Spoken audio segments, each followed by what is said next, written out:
travel top fives. This time we're talking about food and wine destinations, our top five. And so with me, I have got Katie. Hi. And I've got Karis Hi. right here. And really fun on a trip if you have someone who's really into picking restaurants. Just 101 and had one of the people in our group was really great at picking restaurants. So that's a lot of fun and very helpful. I believe with my list that I think there are two of my picks that y'all are going to agree with and like, and I think y'all will probably diss me on the other three pretty heavily. So anyway, I'm going to start off if you don't mind. And the first one I think you're going to have a problem with. Number 5 on my list is Paris. And just so you know, with my list, even though it says food and wine, I pretty much ignored wine because I don't like wine. But Paris is going to have great wine there. I recognize that Paris is an amazing food city, amazing destination. I don't like Paris. I'm not a big Paris fan, but the food is very good. So I know that a lot of people would think that Paris be higher on the list. I'm just not a big Paris fan. So, okay. And to be clear, I said Paris, not Karis. I'm a huge Karis fan, not a big Paris fan. And what was your number 5? My number 5 might come as a shock. It's Miami. Okay. I love Cuban food, and since it's a little bit harder to travel to Cuba, I went with Miami instead. Just so many authentic Cuban places there, and I think it's a great destination for food. Okay. Okay, my number 5, it's a little general, but I'm saying Spain right now. I think the food in Spain is great. You have wonderful paella. That's where jamón, the Iberico ham, is from. Great wine, too. The Rioja region has some fantastic reds, so Spain, I think, is delicious. All right, great. What is your number 4? Okay, mine is going to be another U.S. Destination, so it's going to be Hawaii. There are a few different islands, but there's a lot of similarities between them. So Kola Pig, Malasadas. There is an amazing coconut cake at the Halekulani in Waikiki that I dive for. So. Okay. Yeah. So what do you have a lot of influence? I know you have Japan in there. Any other type of Polynesian? They do still have like their cultural heritage. They pass down a lot of the the pork spam. No, right. You're a big spam person. Yeah. But yes, there are other influences from Japan and stuff as well. Cool. So.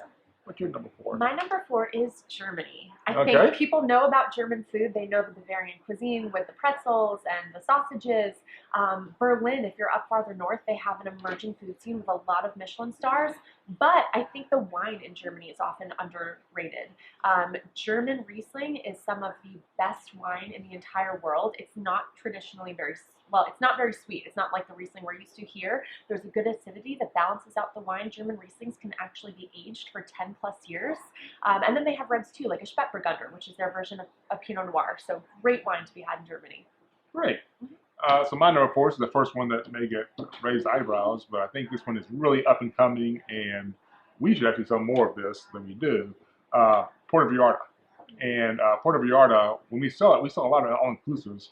We really should be selling some European plan hotels because there are amazing restaurants in Puerto Vallarta. Rivalry, they rival Mexico City's, and of course it's much smaller than Mexico City, and so it's just a really fantastic food scene in Puerto Vallarta. So it's one that's close by, and we travel to a lot, and we don't take advantage of it much we should. Number 3. Number 3. You do this, right? Yeah. That me. Okay, so I'm going to balance it out with wine again. I am looking at Tuscany. I think everyone thinks of Tuscany when they think of wine. You have Chianti. Brunello is from there. Brunello di Montalcino. From the Montalcino region, I think is some of the best Italian wine in the world. You have Vino Nobile, and then let's not forget the food. Tuscan food is a little bit more hearty than you find in the rest of the country. You have like the Steak alla Fiorentina, where they have that meat and potatoes kind of meal for you. So it's a great spot. Yeah, that is. We just got back from Italy. We didn't go to Tuscany, but we were in Italy, and that didn't make my list, but the food is amazing there. So I feel like my first pick, Paris, is pretty safe. I don't think I'm going to trouble on that one. My third pick, I think, is pretty safe too. Number 3, I put New York.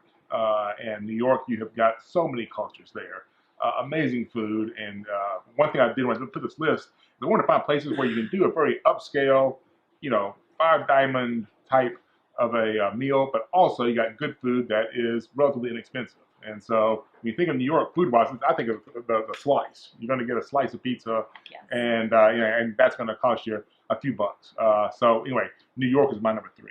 Okay, so my number 3, funny enough, is going to be London. I know people Really? don't think it is necessarily like a foodie destination, but you honestly cannot beat the pub food there. I've had the best food in some London pubs. I love the pasties with the meat and potatoes.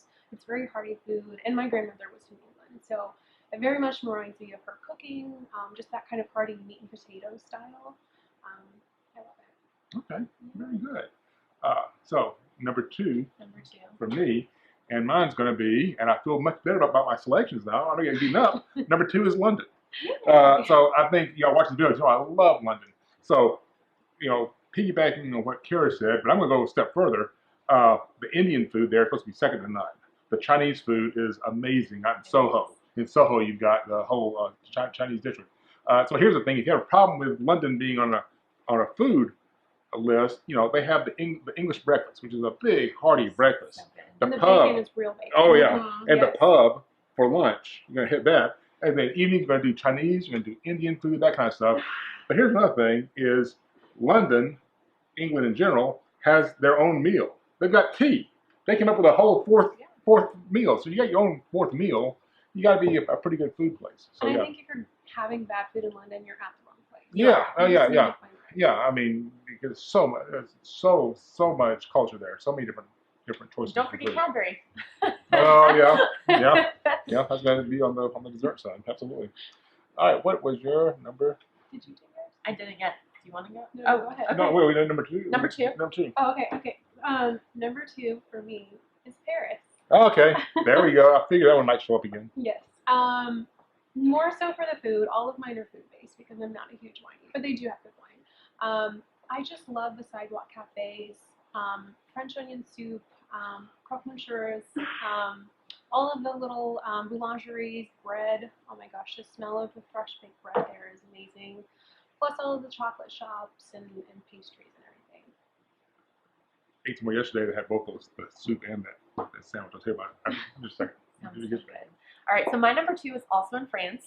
It's the Bordeaux region. Okay, very good. So you have very to put good. the wine in there again. Yeah. So Bordeaux, I think we all know the wines from that region are notable. You have left bank versus right bank. You have the 1855 classification with the 4 most renowned chateaus in the world at the time. They added the 5th in the 70s. You also have sweet wines that come from there, like a Sauterne, which is a very different flavor profile, but absolutely wonderful. And again, those the best ones come from Bordeaux. But let's not forget the food either. Macarons. Americans think of those little sandwich cookies. They are, I mean, you can find them with the sandwiches in Bordeaux, but the original macaron, it's just one layer. Those are from Saint-Emilion in the Bordeaux region. In Bordeaux, you also have the cannelés, which are these little French pastries that almost look like cathedrals, almost like a sweet Yorkshire pudding. That's not a great analogy, but it's something similar to that, kind of like an eggy dessert. And then you have great dishes like entrecôte, which is a ribeye with a wine sauce. So everything there's delicious. Absolutely, I'm looking at you because that's one of your favorite things. Are those little cookies? You love it.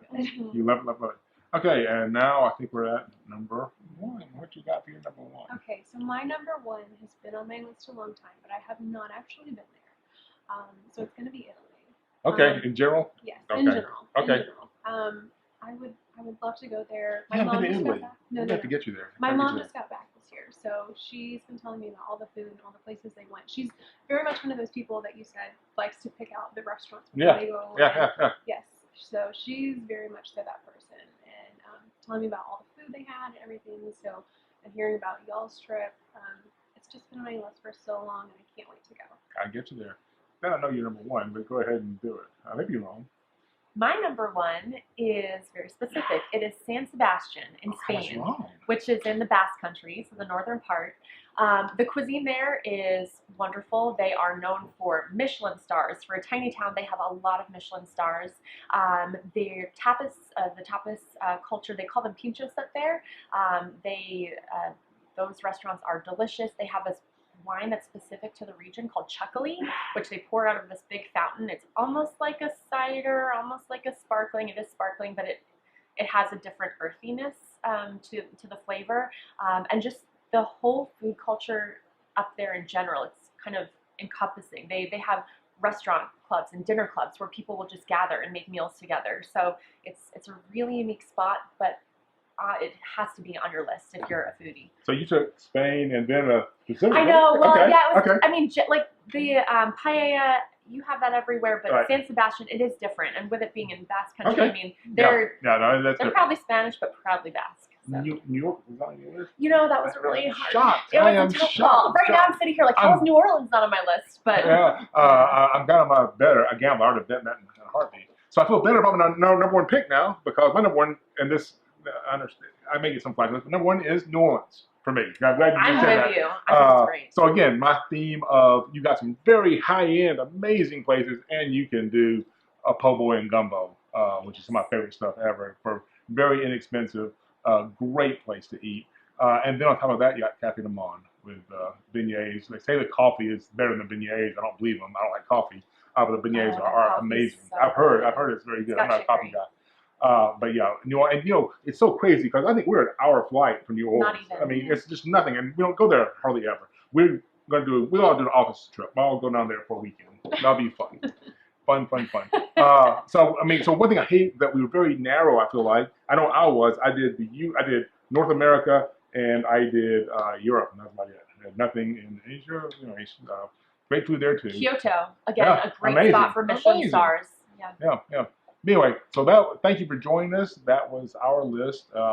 In comments, let us know what you think of places we may have missed out on. And thank you for joining us on another Lake Travel Top 5 video.